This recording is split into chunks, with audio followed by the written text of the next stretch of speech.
troisième lecture qui est celle de l'avenir et que je nous souhaite, qui est celle de ce dernier dessin où l'on voit un oiseau s'envoler et qui est sans doute la suite que vous écrirez pour l'année prochaine.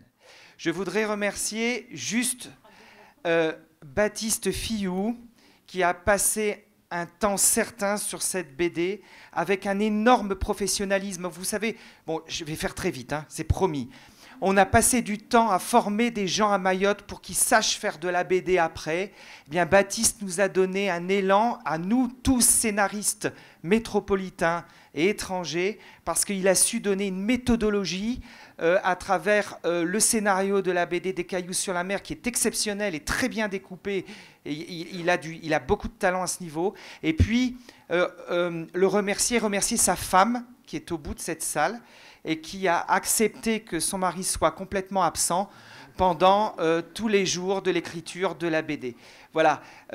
Remercier très rapidement les dessinateurs qui sont au nombre de 6, les coloristes qui ont aussi travaillé un petit peu partout en Europe pour faire de cette BD, en tout cas, le plus proche du terrain. Et puis merci de m'en avoir appris aussi sur Mayotte et encore une fois sur cette île que j'aime tant. Voilà, donc je laisse ma place. Je voulais juste vous dire que j'ai une très bonne nouvelle. On a donné à vendre quelques exemplaires, parce que les exemplaires ne sont pas encore arrivés, ils sont dans le bateau, donc ça dépend. Il y a des bateaux qui sont un petit peu lents, d'autres moins.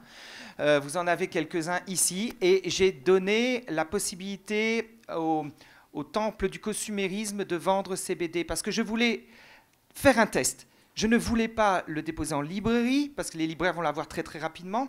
Les libraires, en fait, vont faire leur travail très très bien. Et puis surtout, les libraires ont des clients, souvent Mzungu ou alors mahorais, mais investis dans la culture mahoraise. Moi, ce que je voulais savoir, c'est si cette BD, elle allait pouvoir impacter le très grand public mahorais. Et j'ai une très bonne nouvelle. On en a déposé 15 en petite terre qui sont partis en 20 minutes, demi-heure. Et on les a laissés ici à Mayotte, où le dessinateur est en train de faire son travail au Jumbo Score de je ne sais plus où, là, pas très loin de Mamoudzou, Magicavo, et où les BD partent très très bien. Donc le message va passer. C'est ça qui est important. Le message de cette BD va passer. Et ça, c'est une très bonne nouvelle pour moi.